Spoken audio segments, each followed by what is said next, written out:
Magandang araw mga kasari-sari. Kamusta na po kayo? Kamusta po ang inyong mga negosyo, ang inyong tindahan? Ako ay kauuwi lang po. So nakikita nyo, kabubukas ko lang ng karton. So busy-busy po ako ngayon. Pero dahil gusto kong i-share sa inyo yung style ko ng pamimili para may matutunan po kayo kahit papano. Syempre lalo na sa mga baguhan pa lang dyan at sa mga wala pang tindahan na syempre nanonood ng mga ganitong klaseng vlog para magkaroon din sila ng idea, magkaroon ng kaunting kaalaman. So sana po makatulong ako sa inyo. So ganito yung aking binibili. So makikita nyo mga kasari ha, especially sa mga wala pang tindahan at sa mga baguhan pa lang sa tindahan na tips ito sa inyo mga kasari. So bumibili ako ng ganito kasi po may save na siya ng 9. So dagdag puhunan pa itong mga kasari or dagdag kita sa ating mga may tindahan. Tapos syempre, kasi kung ito total mo ito kahit papano, medyo malaki ang kikitain mo pag nabenta mo to siya ng lahat na mga kasari. Next, ganito po, katulad dito, mabenta naman sa akin ng Magic Sarap. So, bumili ako nito. So, itong dalawa na to ay same price naman pag binili mo. Kaya lang, dito ay may free siya na Q na bihon. So, pag may nakikita akong ganito, binibili ko. At saka, kayo kung baguhan pa lang, check nyo po, ugaliin nyo mag-check ng expiration. Baka kasi kaya nila ginaganito, tinatay up baka malapit na expiration. So, mas maigi pong mag-double check kayo, wala namang masama. At saka ito syempre, mapapakinabangan nyo pa ito, may bebenta ninyo. Kaya naman, kayo mismo ang magluluto, o diba? Nagkaroon ka na ng pansit bihon, tapos libre pa siya mga kasari. So, diba? Kung ibebenta mo ito, dagdag kita din ito mga kasari.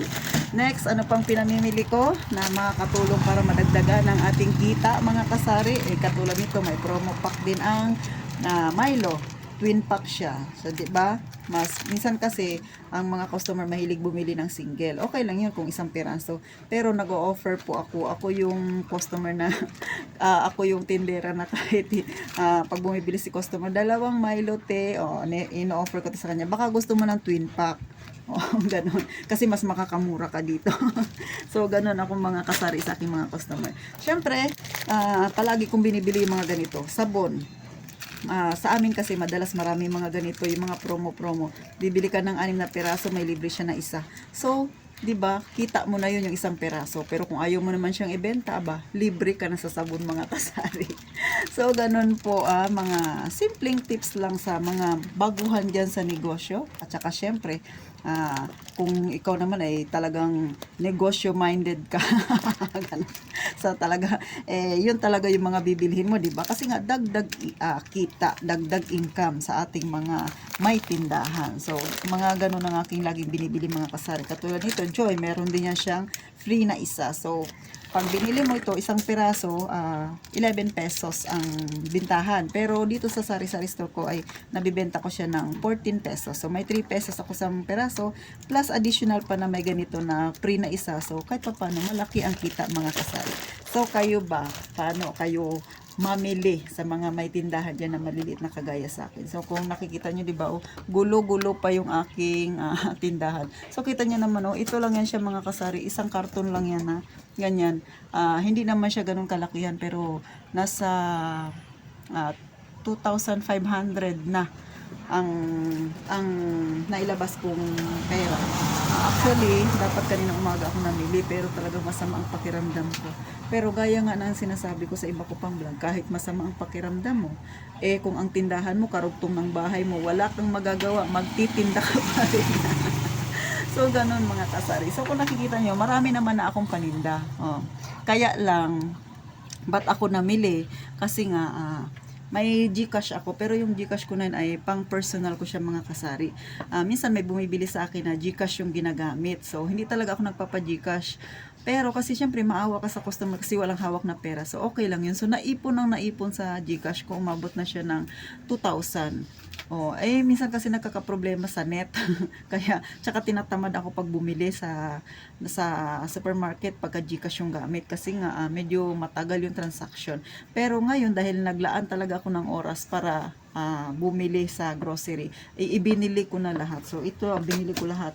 Lahat ng laman ng GCash ko ibinili ko na.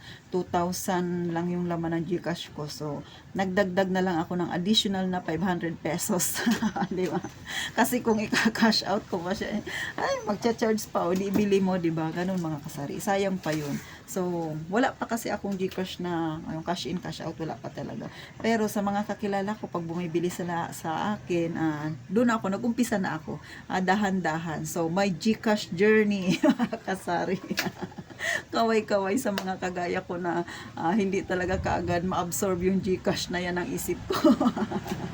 Ewan ko ba, parang may trauma kasi ako mga kasari sa mga ganyan-ganyan. So, may nangyari ng mga scam-scam na yan. So, hanggang ngayon parang di pa ako makamove on.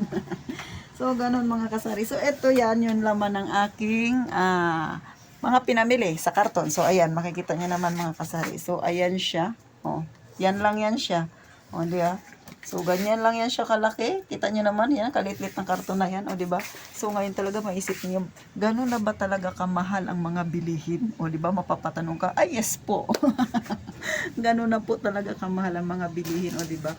Pero syempre, laban lang tayong mga may tindahan. Walang urungan. Sa mga baguhan dyan na nagkakaroon ng kaunting problema, huwag niyong intindihin ang problema. Tuloy lang ang pagnenegosyo. Parte yan. Kung yung buhay nga natin, may mga pagsubok. Ganon din yan sa ating negosyo. Kaya huwag susuko. Laban lang ng laban. Tuloy-tuloy lang. Syempre, mag-isip pa ng iba pang pamamaraan na madagdagan ng ating kita. Kahit sa mga ganito, simpleng ganito lang yan mga kasari. Pero malaking tulong na yan. Lalo na kung yung tindahan ay maliit. Kagaya na sa akin. So, kung makikita mo, ganyan lang yan ang aking tindahan mga kasari. Ganyan lang siya kaliit, o di ba? So, kaya mahilig akong bumili-bili ng mga ganito. Kasi bukod sa may free na siya na isa, dagdag pa yun na makakatulong ito sa akin para madagdagan ng aking puhunan. O, di ba? Dagdag naman talaga, dagdag kita. O, ganun mga kasari. At kung ayaw mo namang ibenta, hindi mo na kailangan gumastos pag ikaw ang maglalaba ng sarili mong mga damit kasi may free na siya. So, ganun mga kasari. Anyway, thank you po sa inyong panonood. Sana nakakuha kayo ng idea, ng tips sa akin kung paano ba ako mamili. Sana po sa mga wala pang tindahan dyan na nagbabalak pa lang, makapagbigay ng kaunting tips sa inyo. Kasi syempre yung kadalasan na nanonood sa atin yung gustong magkatindahan at yung iba naman ay bago pa lang sa ganitong larangan ng negosyo. Sana po papaano nadagdagan ng kaunti ng kaalaman kayo mga kasari, at saka syempre please pa-like at saka subscribe na din po ang aking munting channel mga kasari para dumami pa tayo, marami pa tayong matulungan na mga kagaya nating yung iba dyan gusto ring magnegosyo para kahit papaano madagdagan ang kanilang income, di ba? Makatulong din sa kanilang pamilya. So thank you pong muli at mag-iingat kayong palagi mga kasari.